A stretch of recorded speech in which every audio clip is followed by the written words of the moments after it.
जय हिंद साथियों, स्वागत है आप सभी का मेरे चैनल जी के पाठशाला पर। आज हम लोग बात करने वाले हैं आधुनिक भारत के इतिहास के बारे में और ये बीपीएससी 4.0 के लिए बहुत महत्वपूर्ण क्लास रहने वाली है, क्योंकि इस क्लास में आप देखेंगे कि कांग्रेस की जितने भी अधिवेशन हैं सब एक जगह आपको कंप्लीट मिलने वाले हैं। और ये मान लीजिए बीपीएससी टीआरई में आप ये मान लीजिए कि 4.0 में आपको यहाँ से 1 से 2 प्रश्न निश्चित रूप से मिलने वाले हैं।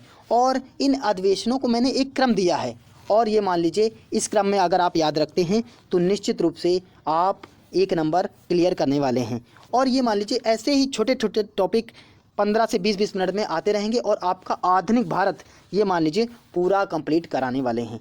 चलिए हम लोग अपने कांग्रेस के प्रमुख अधिवेशनों को देख लेते हैं, कौन कौन से अधिवेशन और कितने इम्पॉर्टेंट है और उनके सन के बारे में और उनके अध्यक्ष कौन रहा और किस स्थान पे हुआ पूरा कवर करने वाले हैं। और बिहार में भी जो अधिवेशन हुए उनकी भी चर्चा करने वाले हैं। तो चलिए हम लोग कांग्रेस के प्रमुख अधिवेशन को देखते हैं। अब सबसे पहले हम लोग बात कर लें कांग्रेस के अधिवेशन को समझने से पहले हमको ये समझना होगा कि कांग्रेस की स्थापना करने का मुख्य कारण क्या था, ये भी समझना पड़ेगा। तो हम लोग देख लेते हैं, अगर आधुनिक भारत की अगर हम लोग बात करें तो आधुनिक भारत में हम लोग देखेंगे तो ये समय पीरियड की बात कर लें तो 1885 से 1947 तक का समय आधुनिक भारत का इतिहास में आता है। इसे आधुनिक भारत का इतिहास कहा जाता है। अगर आप 1885 से लेकर 1947 तक की सभी घटनाओं का क्रमवार अध्ययन करते हैं तो इसी को कहा जाता है भारतीय राष्ट्रीय आंदोलन। अगर सबसे पहले भारतीय राष्ट्रीय आंदोलन में जो घटना घटित हुई तो सबसे पहले बात कर लेंगे कांग्रेस की जो स्थापना का श्रेय है, कहाँ से पनपा, कहाँ से जन्म लिया इसने, ये बात कर लेते हैं। 1498 में वास्को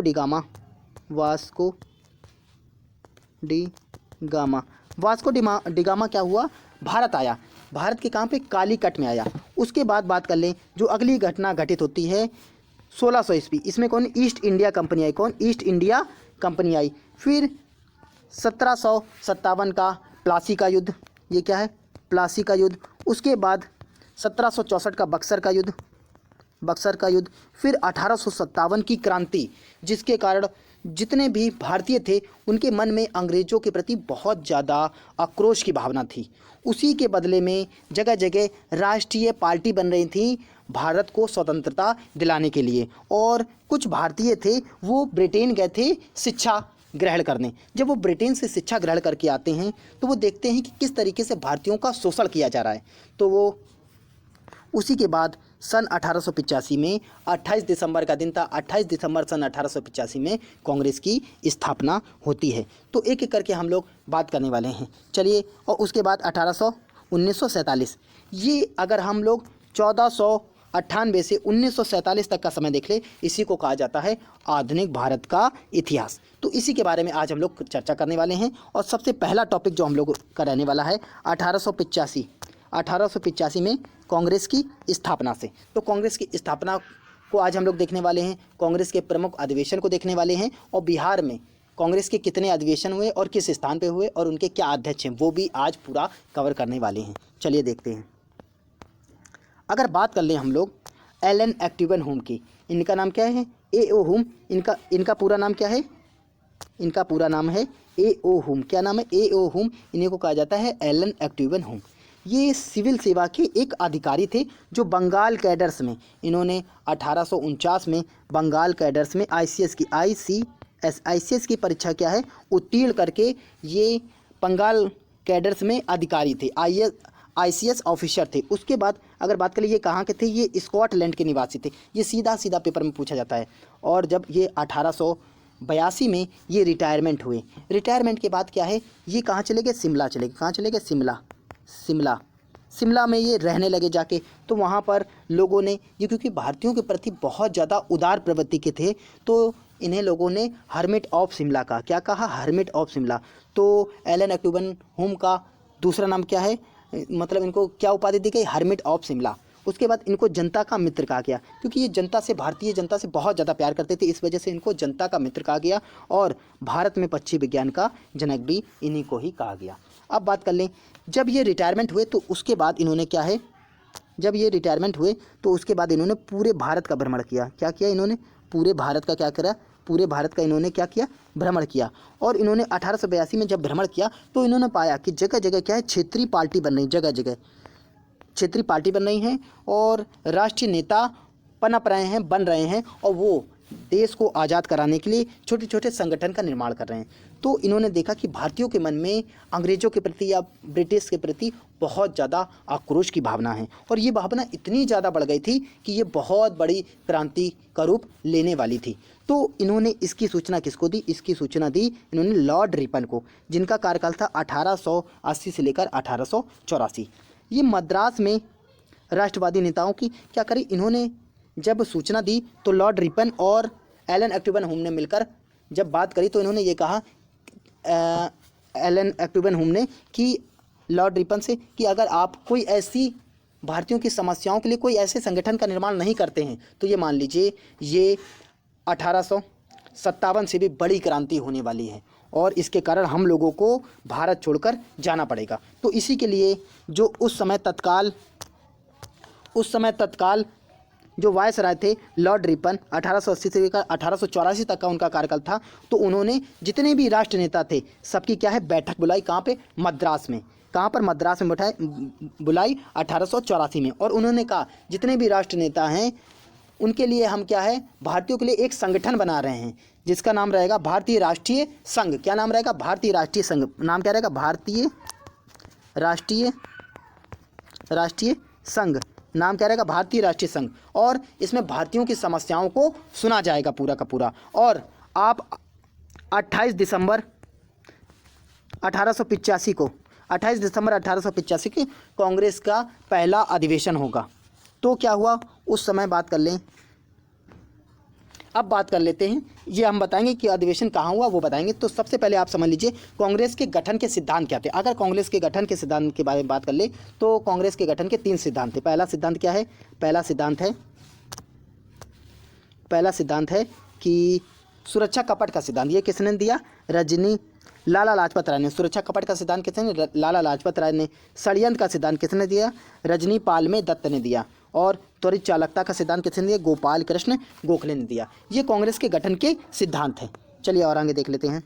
अब बात करने वाले हैं हम लोग कांग्रेस की स्थापना। कांग्रेस की स्थापना की बात कर लें तो 1885 में हुई। अगर डेट की बात कर लें तो 28 दिसंबर 1885 को कांग्रेस की स्थापना हुई। इसके सचिव जो बनाए गए एलन एक्टूबन होम। सचिव कौन बनाए गए? Allan Octavian Hume. प्रथम अधिवेशन कब हुआ? 1885 में हुआ। और इसके अध्यक्ष जो बनाए गए व्योमेश चंद्र बनर्जी। स्थान क्या? स्थान है मुंबई। मुंबई के गोकुलनाथ तेजपाल संस्कृत विश्वविद्यालय। ये पहले कहाँ होना था? पुणे में होना था, लेकिन इसको शिफ्ट कर दिया गया मुंबई में, क्योंकि पुणे में क्या फैल गया था? प्लेग फैलने के कारण इसको कहाँ स्थापित किया गया? मुंबई में पहला अधिवेशन किया गया। अब इसमें बात कर लें, इसमें इम्पॉर्टेंट ये है कि कुल प्रतिनिधि कितने शामिल हुए? 72 प्रतिनिधि शामिल हुए। और पहले इसका नाम क्या था? भारतीय राष्ट्रीय संघ था। लेकिन इसका नाम परिवर्तित किसने किया, ये पूछा जाता है सीधे सीधे। तो इसका नाम का परिवर्तन की बात कर लें तो भारतीय राष्ट्रीय कांग्रेस कर दिया। किसने कर दिया? दादा भाई नौरोजी। किसने कर दिया? दादा भाई नौरोजी। और वायसराय कौन थे उस समय? लॉर्ड डफरिन थे। जिस समय कांग्रेस की स्थापना हुई उस समय वायसराय कौन थे? Lord Dufferin. और कुल प्रस्ताव कितने पारित हुए? 9 प्रस्ताव पारित हुए। अब पूछा जाता है पहले अधिवेशन में शामिल कौन नहीं हुए? तो कौन? सुरेंद्र नाथ बैनर्जी। सुरेंद्र नाथ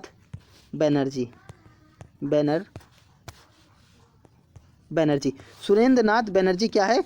नहीं शामिल हुए पहले अधिवेशन में, क्योंकि वो ईस्ट इंडिया एसोसिएशन में व्यस्त थे उस समय, उसके वार्षिक अधिवेशन में थे, इस वजह से।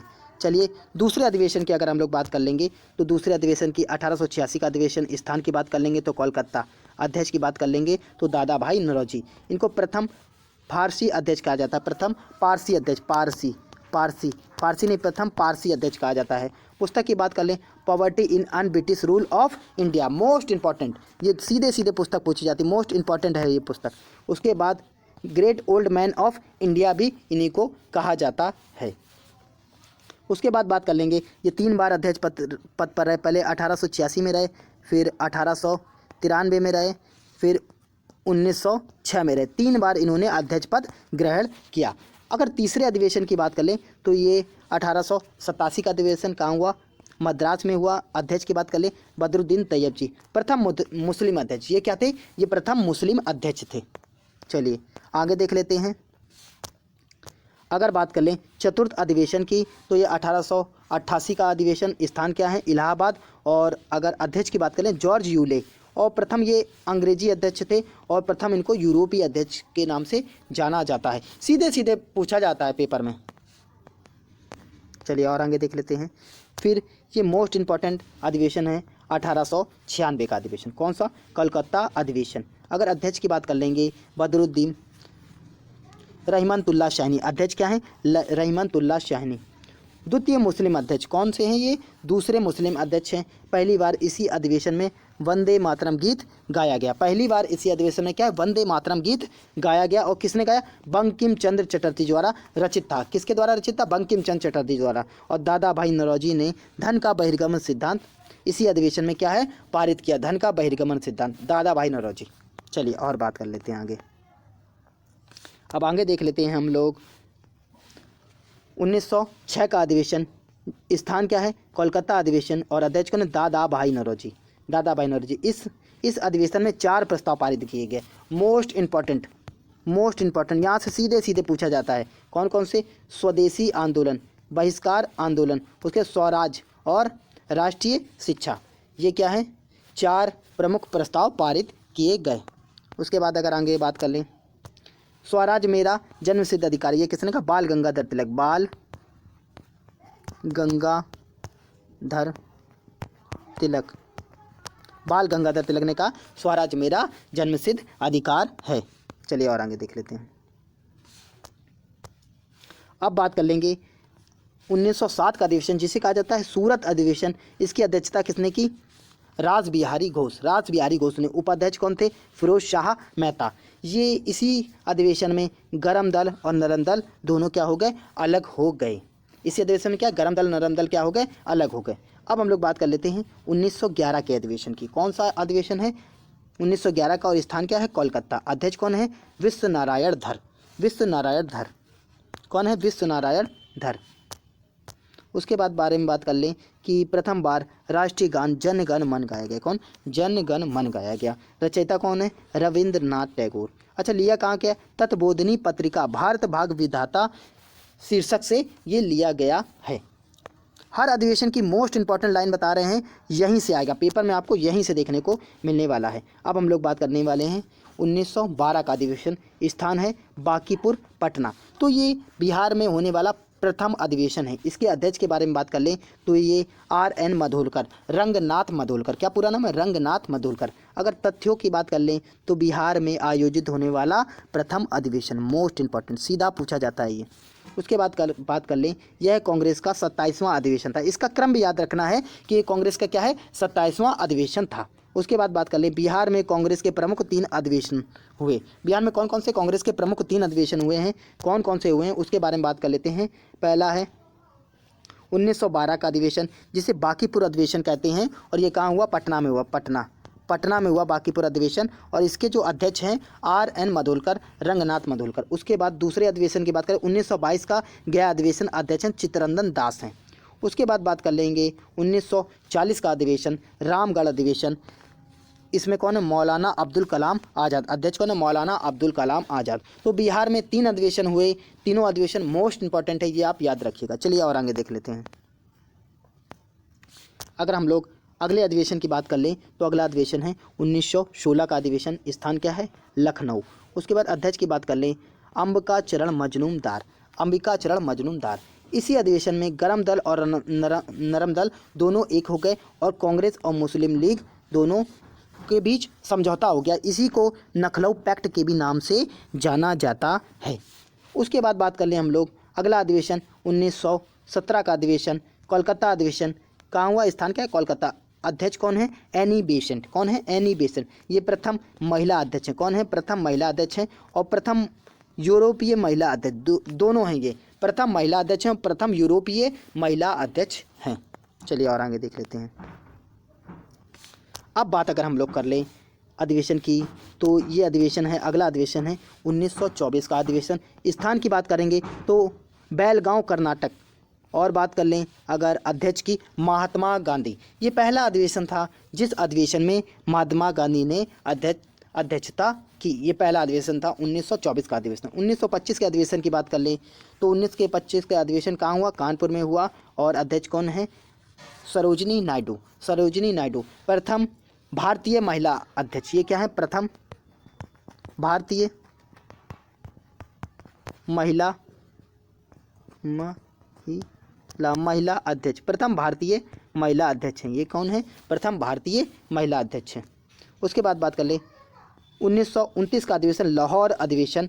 और अध्यक्ष की बात करें पंडित जवाहरलाल नेहरू। इसी अधिवेशन में रावी नदी के तट पर 31 दिसंबर सन 1929 को रावी नदी के तट पर मध्यरात्रि को तिरंगा झंडा फहराया गया और प्रथम स्वाधीनता दिवस मनाया गया। इसी अधिवेशन में पूर्ण स्वराज की मांग की, पंडित जवाहरलाल नेहरू द्वारा पूर्ण स्वराज की मांग की गई। और 26 जनवरी सन 1930 को पहला स्वाधीनता दिवस मनाया गया।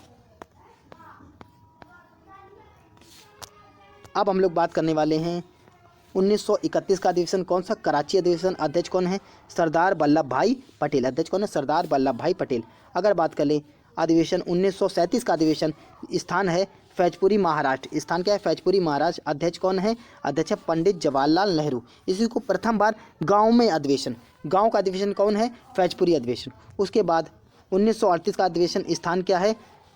स्थान है हरिपुरा गुजरात। कौन? स्थान क्या है? हरिपुरा गुजरात। और अध्यक्ष कौन है? सुभाष चंद्र बोस। अध्यक्ष कौन है? सुभाष चंद्र बोस हैं। चलिए इसके बाद बात कर लें तो अगला अधिवेशन है 1939 का अधिवेशन, त्रिपुरी अधिवेशन। और इसके अध्यक्ष कौन है? सुभाष चंद्र बोस। इसमें क्या हुआ? पट्टाभी सीतारमैया, जो गांधी जी की तरफ से कौन खड़े हुए? पट्टाभी सीतारमैया। और इधर से कौन खड़े हुए? सुभाष चंद्र बोस। परंतु पट्टाभी सीतारमैया हार गए, जिससे गांधी जी ने अपनी हार समझा। और गांधी जी ने जब सुभाष चंद्र बोस ने अपनी कार्यकारिणी सभा में मंत्रियों को नियुक्त करने के लिए कहा गांधी जी से, तो गांधी जी ने मना कर दिया। इसी से आहत होकर सुभाष चंद्र बोस ने अध्यक्ष पद से इस्तीफा दे दिया। इस्तीफा के बाद कौन बना? डॉक्टर राजेंद्र प्रसाद। डॉक्टर राजेंद्र प्रसाद बनाए गए। और इसी के बाद इन्होंने फॉरवर्ड ब्लॉक की स्थापना कर दी। किसकी? फॉरवर्ड ब्लॉक की। फॉरवर्ड ब्लॉक की स्थापना कर दी सुभाष चंद्र बोस ने। फिर बात कर लें 1940 का अधिवेशन। 1940 के अधिवेशन की बात कर लें तो स्थान क्या है? रामगढ़। स्थान क्या है? रामगढ़। उसके बाद अध्यक्ष की बात कर लें मौलाना अब्दुल कलाम आज़ाद। सबसे कम उम्र के और सबसे अधिक समय तक रहने वाले अध्यक्ष कौन है? मौलाना अब्दुल कलाम आज़ाद। उसके बाद हम लोग बात करने वाले हैं अगला बात कर लेंगे अगर हम लोग तो अगले अधिवेशन की बात कर लेंगे तो 1946 का अधिवेशन, स्थान का है मेरठ। और अध्यक्ष कौन है? जे.पी. कृपलानी। आज स्वतंत्रता के समय कौन सा अधिवेशन है? 1946 का। स्थान क्या है? मेरठ। और अध्यक्ष कौन थे? जे.बी. कृपलानी थे। चलिए और आगे देख लेते हैं।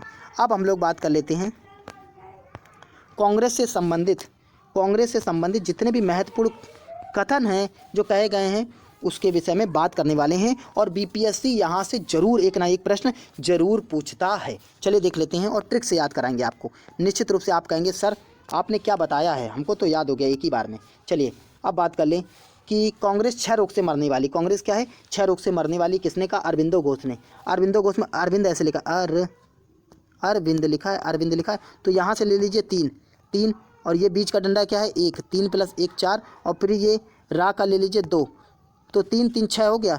तो 6 से 6 और 6 से 6 रोग, 6 से 6 रोग। तो कांग्रेस 6 रोग से मरने वाली किसने कहा? अरविंदो घोष ने कहा कि कांग्रेस के लोग पदों के भूखे राजनीतिज्ञ हैं। कांग्रेस के लोग पदों के भूखे राजनीतिज्ञ हैं। किसने कहा है? बंकिम चंद्र चटर्जी। भाई कोई भूखा रहेगा, भूखा है मान लीजिए, तो उसको भूख लगती है तो वो बहुत चिड़चिड़ाता है तो वो कुछ भी बकता है। तो बकने से क्या हो जाएगा? बंकिम चंद्र चटर्जी। क्या हो जाएगा? बंकिम चंद्र चटर्जी। उसके बाद बात कर लें अगला क्या है? आज़ादी के बाद कांग्रेस को समाप्त कर देना चाहिए। किसने कहा? महात्मा गांधी ने कहा। किसने कहा? महात्मा गांधी ने कहा। कांग्रेस भारत की सूक्ष्म अल्प जनता का प्रतिनिधित्व करती है। किसने कहा? लॉर्ड डफरिन ने। डफरिन, जो डव का साबुन आता है भाई बहुत छोटा आता है, सूक्ष्म आता है, सूक्ष्म से याद रखिए छोटा, तो लॉर्ड डफरिन, लॉर्ड डफरिन ऐसे याद कर सकते हैं। उसके बाद आगे हम लोग देख लेते हैं, आगे देख लेते हैं किसने कहा था कि कांग्रेस भीख मांगने वाली संस्थान है? बाल गंगाधर तिलक, बाल गंगाधर तिलक। अच्छा, भीख कौन मांगता है? जो बाबा टीका लगा के आते हैं, टीका लगा के आते हैं, तो यहाँ से कहा जाए तिलक।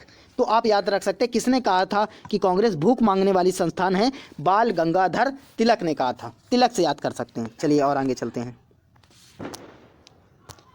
अब इससे ज़्यादा आपको कहीं नहीं मिलने वाले कथन। उसके बाद अगला है कांग्रेस का जन्म भारत में ब्रिटिश शासन के दुश्मन के रूप में नहीं बल्कि दोस्त के रूप में हुआ है। किसने कहा? कूपलैंड ने कहा। किसने कहा? कूपलैंड ने कहा। अगला देख लेते हैं, कांग्रेस का अधिवेशन ना लोगों द्वारा प्रेरित या ना लोगों द्वारा संचालित ना लोगों द्वारा योजनाबद्ध था। किसने कहा? सर सैयद अहमद खान ने। किसने कहा? सर सैयद अहमद खान ने कहा। ये मोस्ट इंपॉर्टेंट और ये TRE 2 में शायद से पूछा गया था निश्चित रूप से। कांग्रेस अपनी मौत की अंतिम सांसें गिन रही है और मेरी इच्छा है कि ये मेरे कालखंड में इसकी शांतिपूर्वक मृत्यु हो जाए। किसने कहा? लॉर्ड कर्जन ने। किसने कहा? कर्जन ने। भाई जो कर्जा लिए रहेगा उसको क्या है, इंसान सोचेगा कि भाई इसका कर्जा चुक जाए, अगर नहीं चुक रहा है तो इसकी मृत्यु हो जाए, मर जाए बेचारा ये, तो कर्जा वैसे भी इसका माफ़ हो जाएगा। तो कर्जन से कर्जा, कर्जन से कर्जा, कर्जन से क्या बना सकते हैं? कर्जा बना सकते हैं। चलिए और आगे चलते हैं, आगे देख लेते हैं। एओहुम स्वतंत्रता के पुजारी थे और उनका हृदय भारत की इस दुर्दशा पे रोता है। किसने कहा? लाला लाजपत राय ने। किसने कहा? लाला लाजपत राय ने कहा। ये मान लीजिए इससे ज़्यादा आपको कथन कहीं नहीं मिलने वाले, और जो मोस्ट इंपॉर्टेंट है जो सीधा पेपर में पूछे जाते हैं वही बता रहे हैं। वर्ष में क्या कह रहे हैं? वर्ष में एक बार मेढक की तरह टरटराने से कुछ नहीं होगा। अच्छा, मेढक कहाँ टरटराता है? तो भाई गंगा जी में, जल में। तो यह बाल गंगाधर तिलक, बाल गंगाधर तिलक, यहाँ से आप याद कर सकते हैं। गंगाधर से बाल गंगाधर, गंगाधर से आप याद सकते हैं गंगा, गंगा में क्या है? मेढक है। गंगा में क्या है? मेढक। मेढक हमेशा पानी में रह सकते हैं। तो वर्ष में एक बार मेढक की टरटराने से कुछ नहीं होगा। किसने कहा? बाल गंगाधर तिलक। कांग्रेस 3 दिनों का तमाशा है। किसने कहा? अश्वनी कुमार दत्त ने। किसने कहा? अश्वनी कुमार दत्त। इसमें देखिए 1 2 3 है, अश्वनी कुमार दत्त, ये 3 शब्द हैं, और इसमें भी देखिए 3 दिनों का तमाशा का है। तो ऐसे याद कर सकते हैं, जैसे भी याद हो, बस आपको याद होना चाहिए। उसके बाद राजा जनता के लिए बनी है, जनता राजा के लिए नहीं। भारतीय राष्ट्रीय आंदोलन के दौरान दादा भाई नौरोजी ने कहा, दादा भाई नौरोजी ने कहा। अब हम लोग बात करने वाले हैं, ये मान लीजिए इसमें आपका कांग्रेस से रिलेटेड एक भी डाउट नहीं छूटने वाला क्योंकि सब कुछ कवर किया गया है इसमें। चलिए अब ये हम लोग बात करने वाले हैं कांग्रेस के अधिवेशन में कुल सदस्यों की संख्या। अगर बात कर लें वर्ष 1885 की बात कर लें, जो कांग्रेस का प्रथम अधिवेशन था, उस समय 72 कुल सदस्यों की संख्या 72 थी। अगर मुस्लिम सदस्यों की बात कर लें तो 2 थे, और महिलाओं की बात कर ले तो 0 थी, एक भी नहीं थी। अगर 1886 में बात कर ले तो कहीं कहीं आपको मिलेगा 434 और कहीं कहीं मिलेगा 436, और मुस्लिम सदस्यों की बात कर ले तो 33, और महिलाओं की संख्या की बात कर ले तो 0। और अगर 1887 की बात कर लें तो कुल सदस्यों की संख्या 607, और मुस्लिम सदस्य की बात कर ले तो 81, और महिलाओं की बात कर ले तो 0। वहीं बात कर ले 1888 की तो कुल सदस्यों की संख्या 1248, और बात कर लें अगर मुस्लिम सदस्यों की तो 224 या 221, और महिलाओं की संख्या की बात कर लें तो ये 0। अगर बात कर लें 1889 की तो इसमें सदस्यों की संख्या जितनी थी 1889 थी, लेकिन मुस्लिम सदस्यों की संख्या 254 थी। और बात कर लें तो 10 महिलाओं में 6 महिलाएं ही उपस्थित हुईं। चलिए और आगे देख लेते हैं।